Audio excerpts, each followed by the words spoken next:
Graça e paz, igreja, amém? Bom dia, tudo bom com vocês? Fácil levantar hoje, não foi? Oh, aleluia! Friozinho gostoso para vencer o domínio próprio ali, né? E vir para cá, para casa do Senhor. Irmãos, ainda continuando na nossa série Confissões, não acabei ainda não, tá bom? Eu nem sei quando vai acabar, um dia acaba. Hoje eu vou começar um novo capítulo dentro dessa série.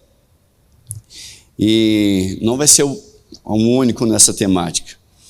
E a ideia é justamente que os irmãos venham entender como é que funciona a ideia da idolatria, que muitas das vezes a gente acha que é uma coisa externa à igreja evangélica, aos crentes, toda essa questão.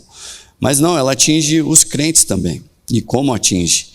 Então a gente vai ver como é essa evolução da idolatria e como ela evolui e até ela contamina a nossa vida. E não percebemos isso, ela é sutil.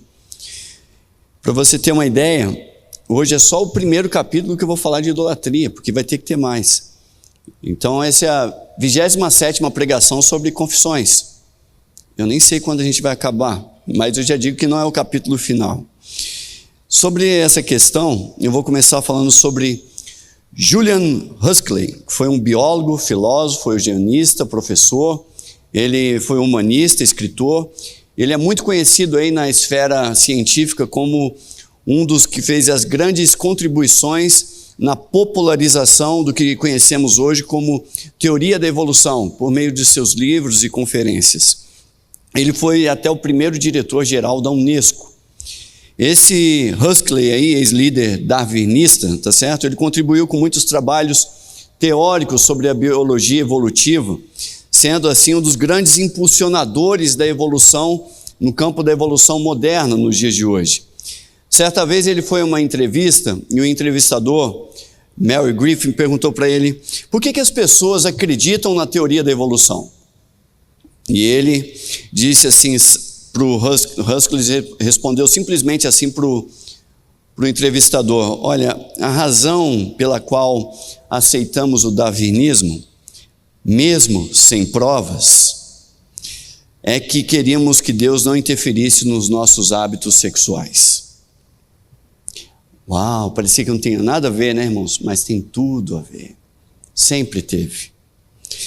Então compreendam que essa criação do darwinismo aí, desse grande impulsionador, foi a criação de um ídolo, que como muitos outros, se vocês observarem, não atribui pecado, dando novos nomes ao que a Bíblia chama de pecado e rejeitando completamente a moralidade, a beleza e a verdade de um Deus trino.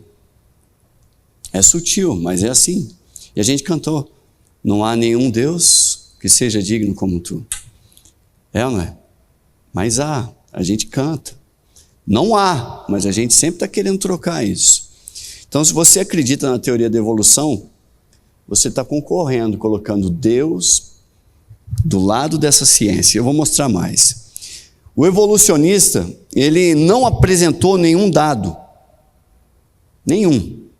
Não respondeu com evidências, não mostrou a ciência, não. Aliás, quando você vai ver a ciência da arqueologia, ela discorda da teoria da evolução, afirmando que nada disso é observado no meio das escavações, nas camadas que se veem debaixo da terra. Não há registro de uma evolução. Simplesmente eles observam que há, não há, e nunca tem uma transição. Olha, o passarinho, o bico foi encurtando, foi virando. Não há. Não há observação científica sobre isso. Então a motivação observada nesse evolucionista coincide justamente com impulsos de muitos ateus e agnósticos que temos nos dias de hoje, onde prevalece muito mais a objeção, a oposição, a amoralidade realmente que há por aí, do que propriamente evidências científicas. As pessoas não querem moralidade, elas não querem regras, elas não querem ética, elas não querem que ninguém limite eles. E nada melhor do que a teoria da evolução, porque os animais podem tudo. Juntamente ao conjunto dos ídolos, A teoria da evolução entrou no panteão dos deuses. É mais um Deus invisível, como aquele que Paulo viu.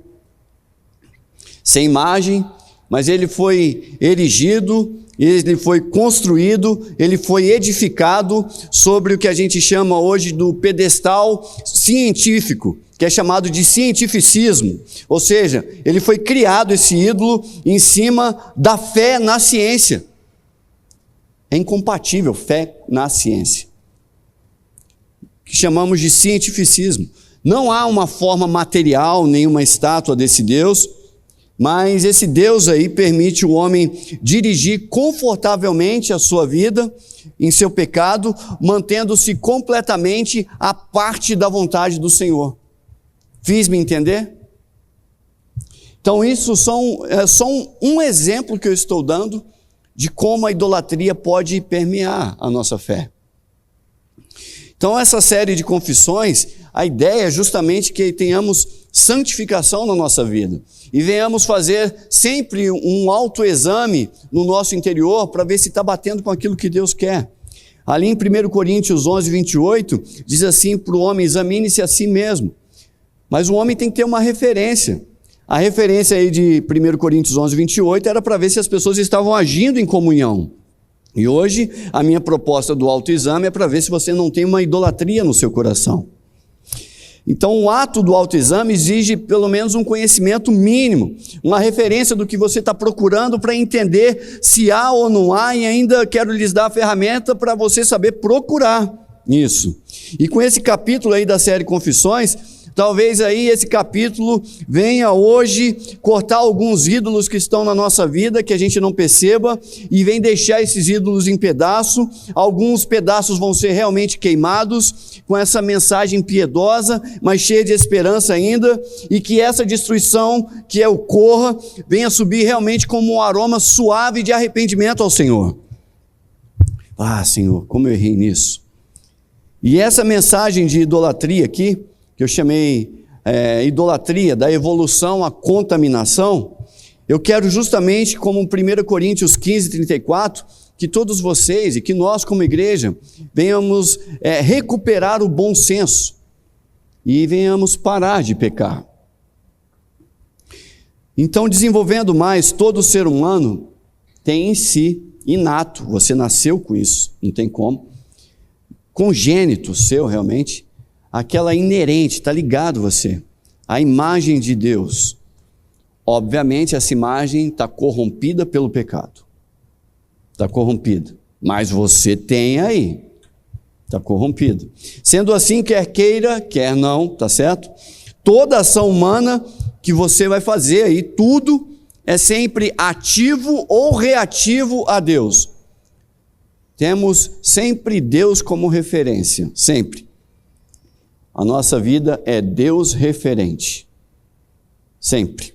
Mateus 12, 30, Jesus disse assim: aquele que não está comigo está contra mim, e aquele que comigo não ajunta, espalha. Não tem meio termo. Não é bem assim, é bem assim mesmo.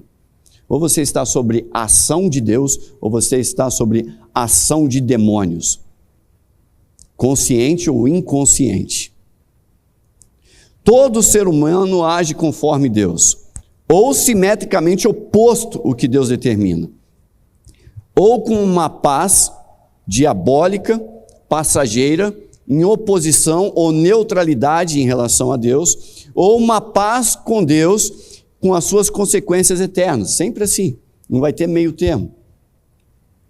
Ou você adora Deus, ou você adora qualquer outra coisa. Mesmo crente pode ter esse risco idolátrico. Mesmo crente. Em 1 João 5,21, João vai falar para a igreja. E ele fala de uma forma tão carinhosa, mas ele diz assim: filhinhos, guardem-se dos ídolos. Por quê? Ele está falando para crente. Filhinhos, atenção aí com os ídolos, tá? No seu coração. Cuidado aí. Então eu vou apresentar hoje 2 alertas quanto à evolução da idolatria e a contaminação dela, né? Então, primeiro, ela evolui ali tomando expressões nas pessoas. A primeira alerta é: a intensidade da comunhão idólatra. Como ela é intensa. O segundo alerta, como ela contamina a gente, as contaminações da idolatria. Você tem uma comunhão e ela te contamina. São esses dois alertas. Então, primeiro alerta, a intensidade da comunhão na idolatria. Como é que é intenso isso? Porque a comunhão idólatra, ela gera um espelhamento idólatra em você. Uma identificação com o seu ídolo. Nossa, poderia falar tanta coisa a respeito disso. Pensei agora, mas não vou falar não. Então vocês vão ver que quem tem comunhão com Cristo, eu vou mostrar o oposto. Tem participação na natureza de Cristo. Identificação com Cristo. Tem o termo aí, koinonia, que é sempre no original que vai aparecer. A ideia é isso, de comunhão. Quando você vai para 1 Coríntios 10, 16, diz assim Paulo: não é verdade que o cálice da bênção que abençoamos é uma participação no sangue de Cristo? Então, quando você come, você tem comunhão com Cristo. E o pão que partimos é uma participação no corpo de Cristo. No original, de novo, está escrito aí, comunhão com Cristo. Então, quem tem a comunhão com Cristo, tem comunhão com o Espírito Santo. E tem participação na natureza do Espírito Santo. Uma identificação com o Espírito. Em 2 Coríntios 3,14, Paulo diz assim: a graça do Senhor Jesus Cristo, o amor de Deus e a comunhão. Vocês já ouviram essa oração? Algumas vezes, né? Vocês escutaram. Sejam com todos vocês, comunhão. Filipenses 2, 3, 1, se por estarmos em Cristo nós temos alguma motivação, alguma exortação no amor, alguma comunhão no Espírito, a comunhão novamente aí, alguma profunda afeição e compaixão, essa comunhão aí, ela é bem definida, e é uma comunhão que se estende até o Pai. Você tem uma comunhão com o Espírito, e essa comunhão intensa te leva até o Pai. 1 João 1,3 diz assim: nós lhes proclamamos o que vimos e ouvimos, para que vocês também tenham comunhão conosco. Nossa comunhão é com o Pai e com seu Filho Jesus Cristo. Notem, a participação aí de Cristo traz uma identificação tamanha com Cristo, que reflete no seu caráter espiritual e atinge a comunhão com o próprio Deus. Todavia, essa comunhão pode estar sendo sabotada aí na nossa vida, sem que a gente venha perceber. 1 João 1,6 diz assim: se afirmamos que temos comunhão com Ele, mas andamos nas trevas, mentimos e não praticamos a verdade. Então, como é que eu posso andar nas trevas sendo crente? Respondo, com uma atitude idólatra, você pode estar fazendo alguma coisa que o está fazendo caminhar nas trevas. 1 Coríntios 10, de 18 a 20, diz assim: olha, considerem aí o povo de Israel, os que comem dos sacrifícios, eles não participam do altar? Comunhão. Portanto, o que eu estou querendo dizer, será que o sacrifício oferecido a um ídolo é alguma coisa? Ou o ídolo é alguma coisa? Não. Eu quero dizer que os pagãos sacrificam é oferecido aos demônios e não a Deus. Paulo está dizendo o seguinte: o ídolo não é nada, o ídolo não existe. Contanto, o oferecimento ao ídolo não é neutro, é a demônios. Ele está convertendo a imagem do pessoal. Falou, eles estão olhando aquilo, mas eles não sabem que por trás daquilo sempre é oferecido a demônios. Ou você oferece alguma coisa a Deus, ou você oferece alguma coisa a Satanás. Você nunca oferecerá nada a nada. E aí ele continua: e não quero que vocês tenham comunhão, ele vai dizer. Está vendo? Com demônios. E na versão revista atualizada, vocês vão ver assim que está escrito associados. Na revista corrigida vai dizer assim, participantes dos demônios. Então Paulo está dizendo, eu não quero que vocês tenham comunhão com demônios. Para quem que ele escreveu isso? Para um centro espírita ou alguma outra coisa em algum outro lugar? Ele está falando para a igreja do Senhor. O ídolo não é nada. Mas a comunhão com o demônio é uma realidade que Paulo aqui tocou. Falou, olha, vocês estão tendo comunhão com o demônio se agir assim, hein? A palavra comunhão compreendida por Paulo aqui tem uma profundidade que não foi alcançada na nossa versão em português. E tudo bem, porque é uma versão. Então, envolve aqui uma ideia meio que idólatra. O que Paulo quis dizer aqui é que as pessoas, elas agem como? Agem como? Adquirindo os trejeitos, as maneiras, adquirindo os costumes, adquirindo a identificação demoníaca. Também, se fosse escrever isso, que tamanho que a Bíblia ia ficar, né? Então, uma coisa que você pode pensar como exemplo. Quando você anda muito tempo com um amigo, você começa a se identificar com quem anda. Começa a falar do mesmo jeito, se comportar da mesma forma, começa a meio que desejar o que ele deseja, não é? Fazer as coisas que ele faz, gostar do que ele gosta. Começa a ter uma que chamamos de uma aderência nas relações de amizade, que vai proporcionando marcas até mesmo de identidade, na mesma forma. Então o que acontece com o idólatra e o seu ídolo? Ele começa a ter aquela mesma natureza. Então o alerta de Paulo é que a idolatria gera uma identificação espiritual demoníaca. Nossa, muito obrigado. Socorro bem presente na aflição, já viu?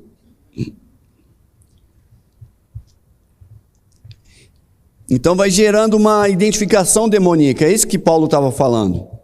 Então participar da natureza dos demônios, ou refletir atributos demoníacos contrários aos de Cristo, é um reflexo realmente ativo com os demônios.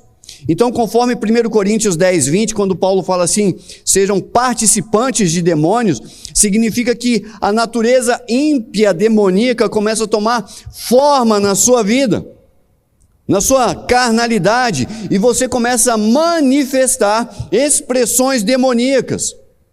Paulo não está dizendo que você começa a manifestar o demônio, ele está dizendo que você começa a ter expressões demoníacas. Uma expressão do reino de Satanás e não do reino do Senhor Jesus. 1 Coríntios 10, 20, poderia ser melhor entendido se fosse traduzido da seguinte forma, como participante dos próprios demônios, ou participantes da esfera demoníaca. Ou Paulo poderia dizer, olha meus irmãos, eu não quero que vocês estejam associados com demônios. A expressão aqui de relacionamento é de unidade, de mesma identidade, de mesma cumplicidade e de mesmo espírito. Pegar a profundidade, a intensidade da comunhão com o ídolo, como ela é profunda. Aí às vezes você está assim, nossa, ali tem um demônio que eu estou vendo na pessoa. E você expulsa e não sai nada. Por quê? Porque às vezes não tem demônio. A pessoa está tão íntima do demônio e tem tanta amizade com o seu ídolo, que ela expressa naturezas da amizade que ela tem. Ela reflete caráter, atitudes e ações demoníacas. Entendem isso? Segundo alerta, a contaminação idólatra, da idolatria, né? Por acaso é neutro o seu relacionamento com o ídolo? Não. Tamanha identificação e profundidade, como eu já falei, vai gerar algum efeito em você. O relacionamento aí idólatra produz efeitos em seu adorador, contaminando você com sua ação demoníaca, pela forma como você se relaciona com o demônio. Vejamos isso em Ezequiel 22, de 1 a 4, e no versículo 6, de 1 a 4, diz assim Ezequiel, veio a mim esta palavra do Senhor, filho do homem, você a julgará? Você julgará essa cidade sanguinária? Então, confronte-a com todas as suas práticas repugnantes. E diz assim, e diga, assim diz o Senhor soberano, ó cidade que traz condenação sobre si mesma por derramar sangue em seu meio e por se contaminar. Aí está aí. Contágio, transmissão, contaminação. Fazendo o quê? Ídolos. Olha a contaminação aí. Você se tornou culpada por causa do sangue que derramou e por ter se contaminado com os ídolos que você fez. De novo a palavra contaminado. Ou seja, propagação, a coisa foi crescente, foi uma perversão, a contaminação. Então começa a ver aí os reflexos dessa contaminação, desse relacionamento com a idolatria no governo de Israel. E isso começou a acontecer primeiro com as autoridades. No versículo 6, veja como cada um dos príncipes de Israel que aí estão, usa o seu poder para derramar sangue. Já começa por aí. Começa a matar, uma matança violenta. A contaminação do orgulho. Como orgulho, observe como os frutos da soberba vão exalar aí nesse relacionamento idólatra, refletindo assim na forma de como eles se relacionavam uns com os outros e até mesmo com o Senhor. Em Ezequiel 22, de 7 a 9. Em seu meio eles têm tratado pai e mãe com desprezo. Então a idolatria levou os filhos a tratarem pai e mãe com desprezo. Puxa, mas como é que os filhos estão desprezando tanto os pais? Observe o coração deles. Se ele é um evolucionista e ele adora isso, desprezo. Ou outro Deus. E continua, mais outro fruto da contaminação aí, dessa idolatria. Ele tem oprimido o estrangeiro, opressão. Dá o orgulho, outro fruto. Fruto de soberba, opressão. Diz mais, maltratando o órfão e a viúva, outro fruto aí do orgulho. Idolatria contamina realmente com orgulho. E aí diz assim, maltratos, as pessoas ficam maltratadas. Maltrata os velhinhos, maltrata a viúva, maltrata aquele que está só, não tem compaixão. E a contaminação continua, no versículo 8. Você desprezou as minhas dádivas sagradas, um desprezo pela palavra do Senhor. E profanou os meus sábados. E aí, desprezo com as ações, ou seja, deveria ter um comportamento diferente, mas despreza aquele comportamento. No versículo 9, em seu meio há caluniadores. Outra coisa aí, mais orgulho contaminando aí. Fala o que não deve, mentem realmente, prontos para derramar sangue, ou seja, injustiças. E mata mesmo. E continua o versículo, em seu meio há os que comem nos santuários dos montes. Então, esses frutos aí do relacionamento com a idolatria vai contaminando uma sociedade inteira. É uma contaminação dada pelo orgulho. E eu já falei isso aí, alguns desses itens eu já até explorei. Comecei a pregar isso em dezembro de 22. Depois vocês vão ver lá o que tem de orgulho. Então essa idolatria contamina a sociedade e contamina também os relacionamentos. Atente aí como o idólatra, ele vai depravando os seus relacionamentos. As suas práticas são de depravação. Entra realmente na lascividade, na luxúria, na imoralidade, na promiscuidade. Ezequiel 22, de 10 a 11 diz assim, em seu meio há aqueles que desonram a cama dos seus pais. E também há aqueles que têm relações com mulheres nos dias da sua menstruação. No versículo 11, o homem comete adultério com a mulher do seu próximo, o outro contamina vergonhosamente a sua nora, o outro desonra a sua irmã, filha do seu próprio pai. Está vendo como a idolatria vai acabando com a imoralidade? Lembra do Huxley lá no início? Não, eu não queria que Deus falasse sobre os nossos desejos sexuais. Reflexos da idolatria. E a coisa não fica só no comportamento, nos relacionamentos, a coisa vai descambando também até para a economia e a forma comercial local. A idolatria ela tem extensão na sua forma relacional financeira uns com os outros. Em Ezequiel 22, 12, diz assim, em seu meio há homens que aceitam suborno para derramar sangue. Você empresta visando lucro e a juros e obtém ganhos injustos, extorquindo o próximo. E você se esqueceu de mim, a palavra do soberano Senhor. Está vendo? Influenciando até na relação comercial. E no versículo 13, você me verá bater as minhas mãos com outra contra ganhos injustos que você obteve. Ou seja, dando ali o golpe para poder ganhar dinheiro de forma injusta, não honesta. No versículo 29, o povo da terra tem praticado extorsão e comete roubos, oprime os pobres e os necessitados, e aí maltrata os estrangeiros, nega a justiça. Olha que sociedade corrompida. Você acha, não, eu vou ficar no meu cantinho, isso não vai acontecer nada com a sociedade, isso é só comigo. Não, você é um integrante da sociedade. A justiça de Deus começa com o seu CPF. A justiça é a ética comercial que antes o povo tinha como referência a Deus, começa a ser esquecida e tem como referência o ídolo, a idolatria. Deus falou, olha, por conta do ídolo, aí ele descreve Ezequiel 22 todinho, vocês fizeram isso. A idolatria vai contaminando a fé, invade até os sacerdotes do templo, atenta contra a lei de Deus por meio das distorções, por meio das invenções, começa as supressões aí da autoridade máxima que é a palavra de Deus, e essas mentiras vão invadindo a fé e invade até a nossa igreja, até hoje.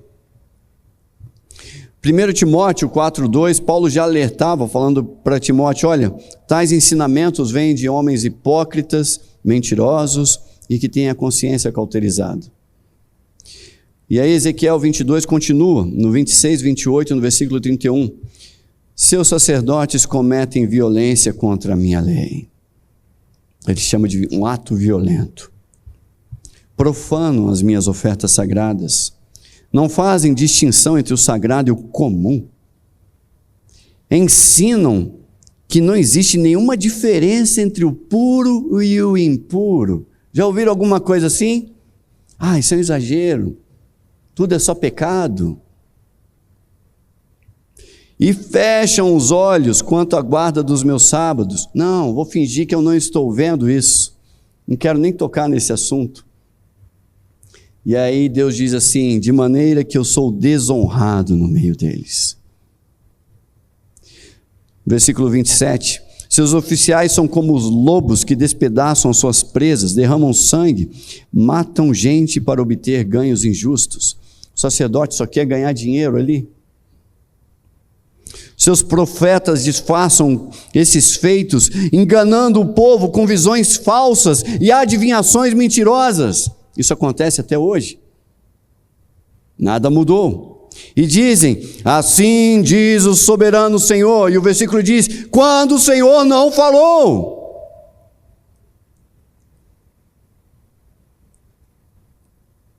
No versículo 31, por isso derramarei a minha ira sobre eles e os consumirei com o meu grande furor.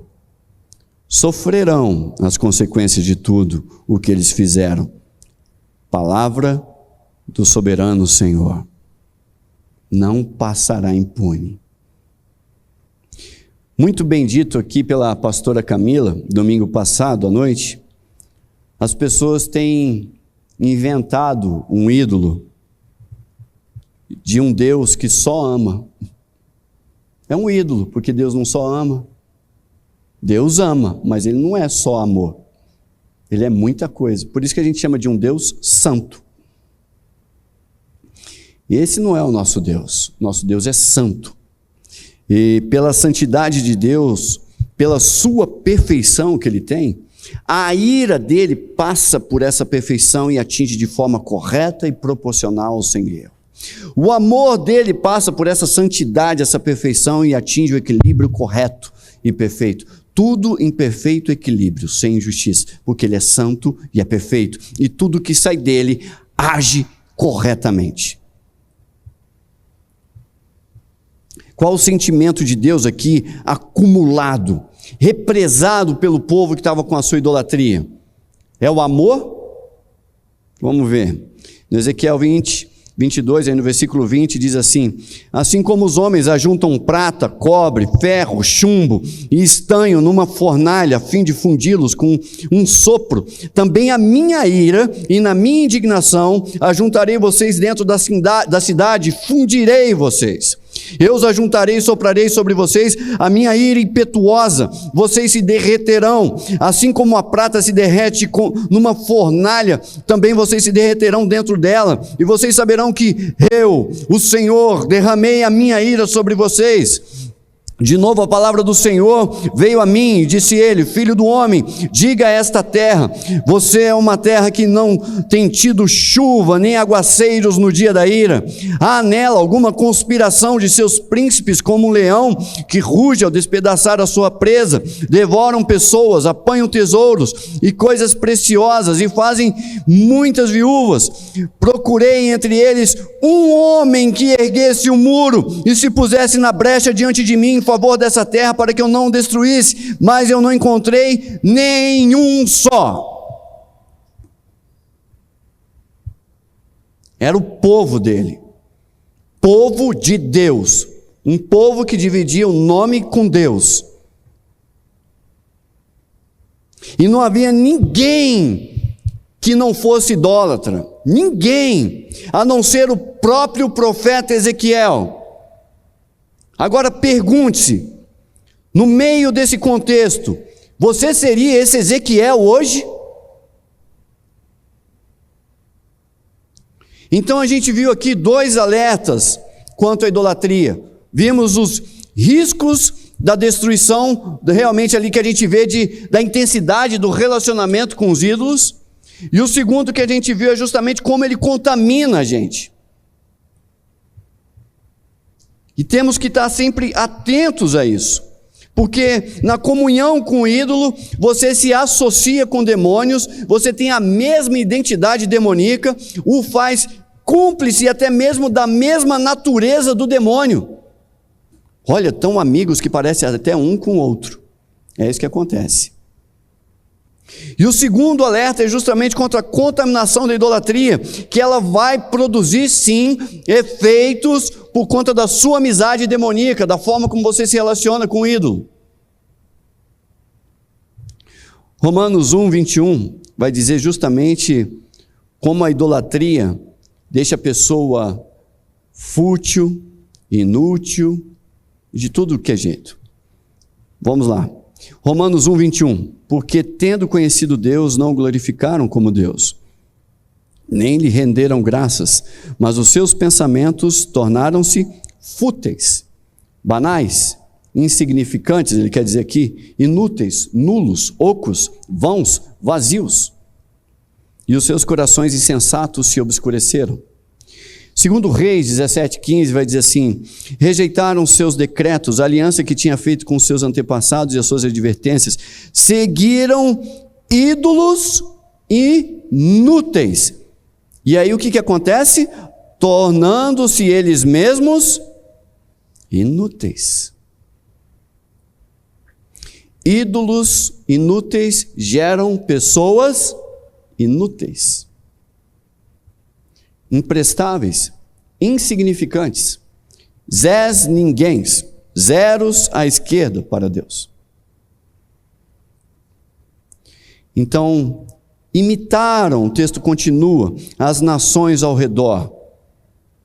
Mas é tão legal, está cheio de gente fazendo isso, a coisa está bombando, todos estão indo para lá.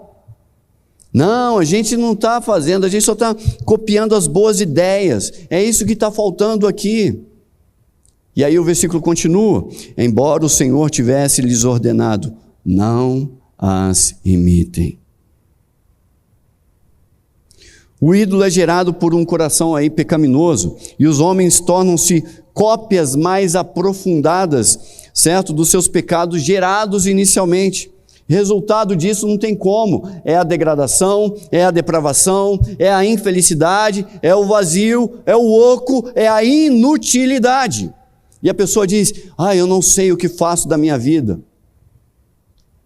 Olhe o coração dela, Observe se não tem um ídolo, o que ela mais quer, o que ela mais ama, o que ela mais deseja. Se você não é salvo, você tem que olhar para uma direção que vai aperfeiçoar a sua vida.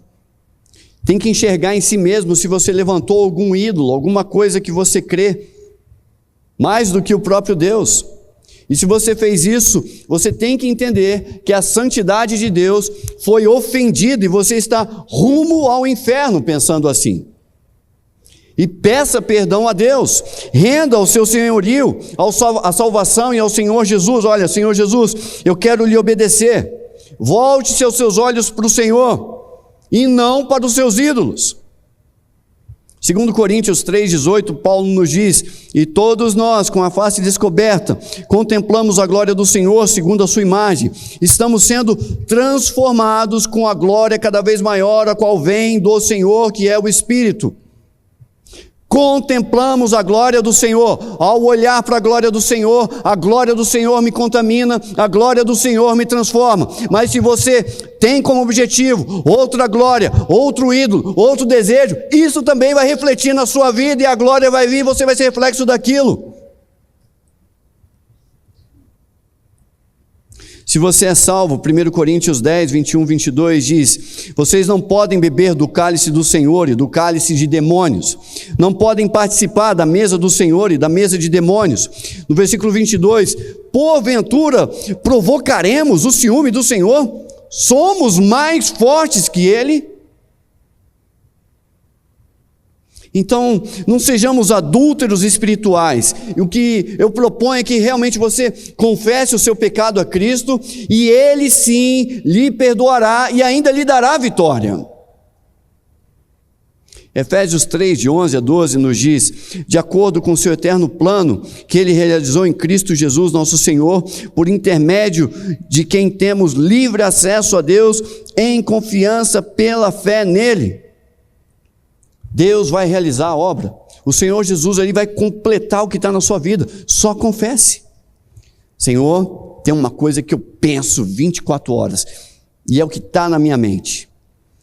Se o que você pensa mais na sua mente não é o próprio Deus, é um ídolo. E olhe, observe, talvez você está querendo Deus a serviço desse ídolo. Senhor, resolva isso, Senhor, resolva isso, Senhor, resolva isso, Senhor, resolva isso. E isso é o seu ídolo. Vigie. Qual glória você quer refletir? Romanos 1, 23 diz assim: e trocaram a glória de Deus imortal por imagens feitas semelhança da glória de um homem mortal, bem como da glória de pássaros, bem como da glória de quadrúpedes, bem como da glória de répteis, bem como da glória do cientificismo, bem como da glória das filosofias, bem como da glória do quê? Alguns têm espelhado aí o seu comportamento com referência à glória animal, vã, vazia, irracional. Você já viu? Eu sou um cachorrinho, já viram isso? É a glória que ele quer espelhar. Repito, qual glória você quer refletir hoje? A glória animal, humana e passageira? Eu vou dizer para vocês, eu quero aquela glória, aquela antropologia bíblica que define que a origem do homem é a imagem de Deus. Aquela que cobra ações em semelhança à glória imortal do nosso Senhor Jesus Cristo. É essa imagem que eu quero, é essa glória que eu quero para a minha vida. Em Romanos 8, 29 diz: pois aqueles que de antemão conheceu, também os predestinou para serem conforme a imagem do quê? De animais? De filosofia? Do cientificismo? Quadrúpedes? Não, uma glória muito maior. Conformes à imagem do seu Filho, a fim de que ele seja o primogênito entre muitos. É só o primeiro, e eu quero que todos os outros tenham a mesma glória e queiram copiar a mesma glória. E quanto mais você olha para Jesus, quanto mais você fixa os seus olhos a Jesus, quanto mais você pensa nele o dia inteiro, mais você ora, mais você lê a palavra dele para conhecê-lo, sem que você pense, inconscientemente, você será afetado por essa glória. E quem quer essa glória? Eu quero. E se eu não tomar cuidado, é a glória das dívidas que eu vou ficar pensando o dia inteiro, é a glória da cura que não vem, é a glória do problema que não vem, é a glória de um parente, de um filho, de uma família, de alguma coisa que eu estou querendo. Mas a minha proposta é que vocês olhem para a glória do Senhor. E é nessa glória que vocês terão força para caminhar todos os dias. Colossenses 1,15 diz: Jesus, Ele é a imagem do Deus invisível, o primogênito sobre toda a criação. E eu oro, Ele foi o primeiro, Jesus, e como Ele, que sejamos os demais. Ele foi o primeiro, e como eu espero que na Igreja Manaim nós sejamos os demais. Amém? Até aqui a palavra. Vamos colocar de pé? Vamos orar. Puxe pela memória aí, peça auxílio ao Espírito Santo para refletir e pensar se você tem pensado, o que tem ocupado o seu pensamento durante a semana, durante o dia, o que foi que mais lhe atribulou, o que foi que fez você pensar mais em outra coisa do que o próprio Jesus. E quem não está com Jesus, não ajunta. E quem não está com Jesus, espalha. E eu vou dizer para você, o que você mais pensou e o que você mais se preocupou foi o que você refletiu.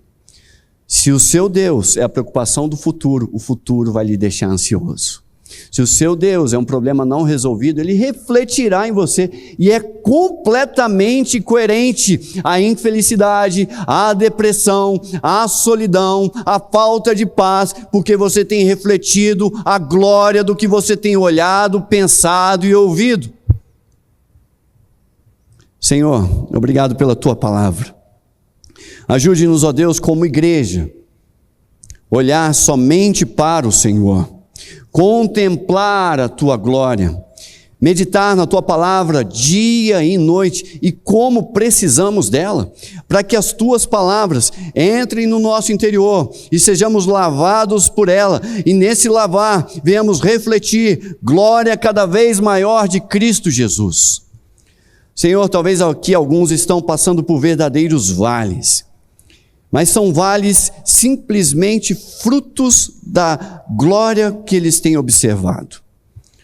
Eu oro, Pai, para que o Senhor venha convencê-los a levantar as suas cabeças, ao olhar para a glória imortal do nosso Senhor Jesus e buscar, andar, orar, conversar, se expressar, se relacionar e obedecer este Senhor, porque como a Tua palavra diz, certamente terão glória maior dia após dia.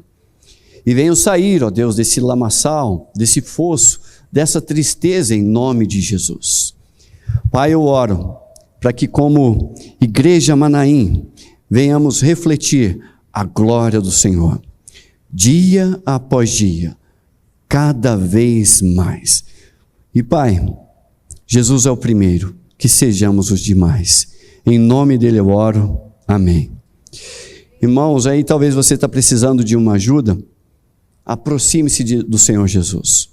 Hebreus 4,16, eu não canso de repetir isso, diz assim: aproximemo-nos do trono da graça com toda confiança, a fim de receber misericórdia. Ele vai derramar misericórdia. E encontremos graça que nos ajude no momento da nossa necessidade.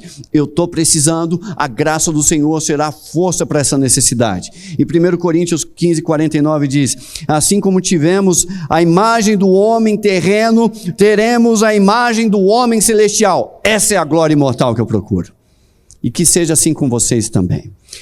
Que o amor de Deus, que nos salvou, que nos formou, e a salvação ali de Cristo Jesus, da graça que nos transforma, algo que Ele nos atrai a sermos como Ele cada dia mais, e a comunhão do Espírito Santo, que venha refletir nas nossas vidas e espelhar os reflexos divinos que o Senhor espera sejam com todos, hoje, para sempre. Amém. Vão na paz, irmãos, que Deus os abençoe.